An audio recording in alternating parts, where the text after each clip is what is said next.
सवाल मानस का नहीं था और ना सवाल किसी और बात का था।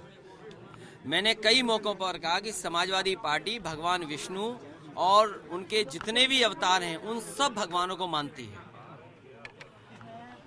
और जो सवाल उठा था वो ये था कि अगर आप गंगा जल से मुख्यमंत्री आवास को धोएंगे और पूजा पाठ करने के लिए रोकेंगे, तो गोमती के किनारे जो पूजा पाठ के लिए संतों ने बुलाया था, जब मैं वहाँ पहुँचा तो नहीं मुझे जाने दिया। वो इसीलिए नहीं जाने दिया कि आप शुद्ध की कैटेगरी में आते हैं, और शुद्ध की कैटेगरी में आते हैं इसीलिए नहीं आने दिया। आपने सदन में अमर्यादित भाषा को लेकर जो मुख्यमंत्री ने टिप्पणी की थी उस पर भी सवाल खड़ा किया। देखिए, वो सरकार को किसी रिपोर्ट, किसी फर्जी न्यूज को नहीं दिखाना चाहिए, और उसमें विशेषाधिकार बनता है मुख्यमंत्री जी के खिलाफ भी। वो बात स्पीकर से और सदन में की जाएगी, लेकिन जो नेता सदन और उत्तर प्रदेश के मुख्यमंत्री जी और बीजेपी के लोग जो झूठा प्रचार करते हैं कि इतने एसडीएम एक जाति के हुए हैं, आखिरकार सरकार सूची जारी करे और सूची जारी कर करके बताए कि आखिरकार क्या सच्चाई है।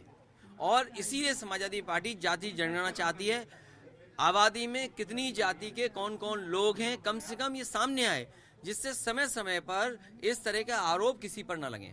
लगातार लॉ एंड ऑर्डर पर सवाल उठ रहे हैं। देखिए, लॉ एंड ऑर्डर डायलॉग से नहीं ठीक होगा। लॉ एंड ऑर्डर किसी डायलॉग से नहीं ठीक हो सकता है कि मिट्टी में मिला देंगे। आपने मिट्टी में मिला देने के लिए कहा, अमेठी में 2 की हत्या हो गई। तो ये लगातार पुलिस पे काम करने पर और पुलिस के ईमानदार अधिकारियों को जब मौका देंगे तब लॉ एंड ऑर्डर बेहतर होगा। बीजेपी के विधायक ने कहा तो मिट्टी में मिला दिया, औरों की बारी है। ये डायलॉग से नहीं ठीक होगा। आप एनसीआरबी के आंकड़े देखिए। एनसीआरबी में आंकड़े अगर आप देखते हैं तो महिलाएं और बेटियों के ऊपर सबसे ज्यादा अगर घटनाएं कहीं हो रही हैं और असुरक्षित महिलाएं कहीं हैं तो उत्तर प्रदेश में हैं। सबसे ज्यादा कस्टोडियल जुडिशियल डेथ अगर कहीं है तो गुजरात के बाद उत्तर प्रदेश में है। और दंगा से लेकर के और जो घटनाएं हैं, लूट की, छिनैती की, इस तरह की जो घटनाएं, वो भी उत्तर प्रदेश में लगातार बढ़ती चली जा रही हैं।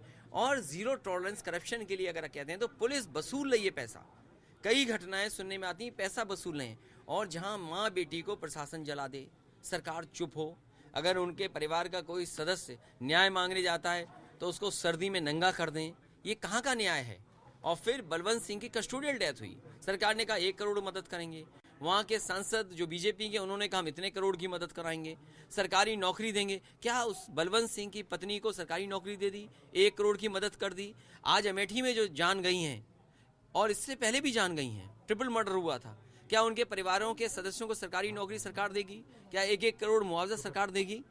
तो ये डायलॉग से नहीं होगा ठीक। आपको कम से कम परमानेंट डीजीपी तो पोस्ट कर दें। चलो, धन्यवाद। नमस्कार, मैं हूं मानक गुप्ता। अगर आपको हमारा ये वीडियो पसंद आया हो तो इसे लाइक और शेयर जरूर करें, और हां, हमें सब्सक्राइब और फॉलो करना ना भूलें ताकि आप देश और दुनिया की कोई खबर मिस ना करें। तो जुड़े रहिए हमारे साथ और देखते रहिए न्यूज़ 24।